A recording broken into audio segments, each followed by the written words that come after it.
We went on a 2-week road trip across southern Xinjiang in China. Here is how it went. We had 4 things to do on day 9 of our road trip. Today was all about Kashgar. We wanted to visit the Kashgar Palace, the Kashgar Mosque, and spend some more time in the ancient city. The first stop of the morning was a quick walk to the old city gates to watch the daily show that takes place there at 10:30 in the morning each day. We arrived at 10 because we heard that it's a very popular show and that it can get busy, and it was certainly busy.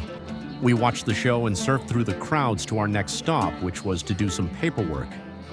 Our plan for the next day was to drive south to Tashkurgan, and to do that we needed a special permit, for which we had to go to an immigration office in Kashgar to obtain.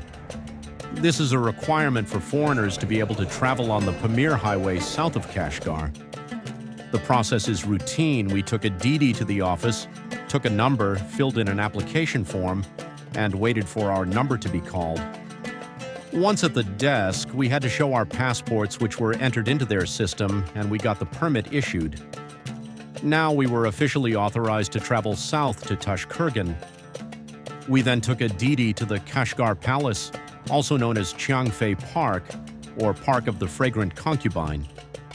It is named after a legendary Uyghur woman named Efrahan, who became a consort for the Qianlong Emperor of the Qing dynasty in the 18th century and became his favorite until she died and was buried back in Kashgar.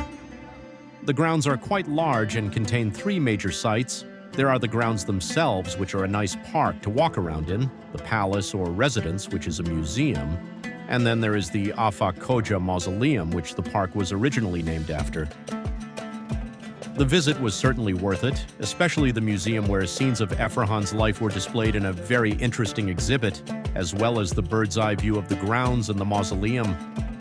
We walked around, spent some time in the museum, then walked to the Afaq Khoja mausoleum, and rested for a bit before leaving the site. Check out my XiangFei Park video for more on the site.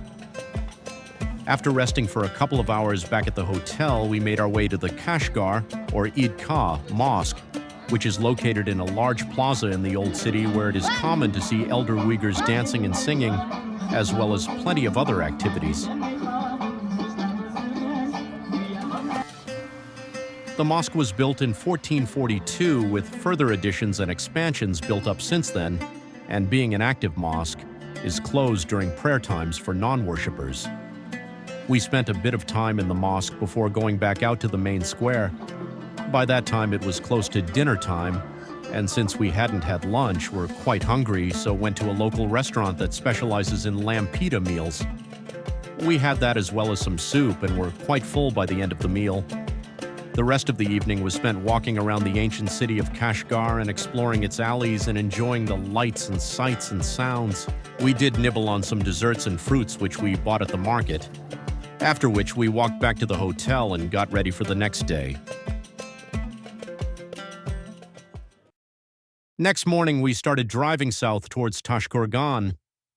The drive is about 300 kilometers but takes 5 to 6 hours because the G314 highway is smaller, slower, and more curvy than the ones on previous days. That, of course, means that it's more scenic and has attractions along the way, so in reality it took us the whole day to get to Tashkurgan. The first part of the drive was more populated, and we drove through a few relatively small towns and villages. As we left these towns, however, the landscape became more mountainous, and the scenery got much more interesting to the point where we stopped a couple of times to take photos and capture some of this scenery. The highway had plenty of places to pull over for that purpose.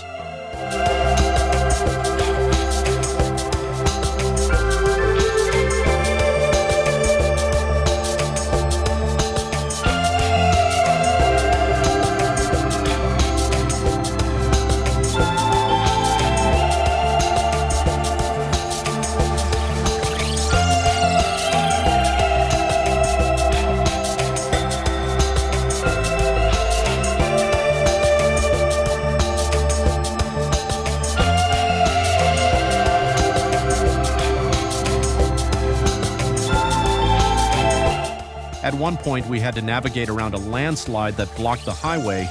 It was another reminder of how unpredictable Mother Nature is.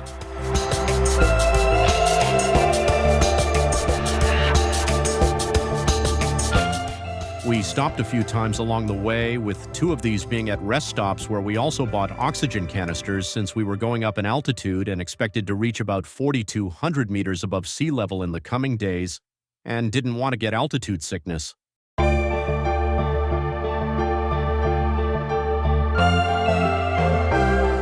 One of the most memorable stops, however, was at the White Sand Lake about halfway to Tashkurgan. This amazing blue water lake is different in that, as the name suggests, it is bordered by giant dunes of white sand that make it a great place to stop, rest, enjoy the scenery, fly the drone, and even ride some local yaks. Since part of this attraction is technically a rest stop, you don't need to buy tickets to park, but you do need to buy tickets to enter the boardwalks, which also gives you access to another boardwalk a few kilometers down the road from the first stop. We spent a while at both stops before continuing on with our journey.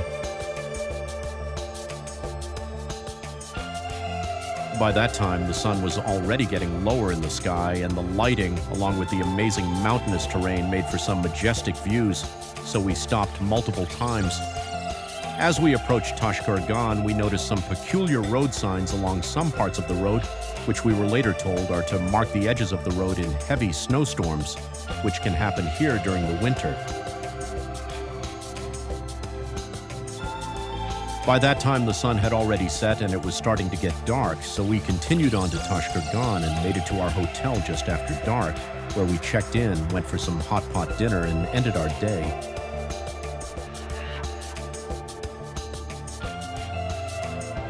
If you liked this video, then please hit the like button, leave a comment, or subscribe to see my other Xinjiang videos. Thanks for watching.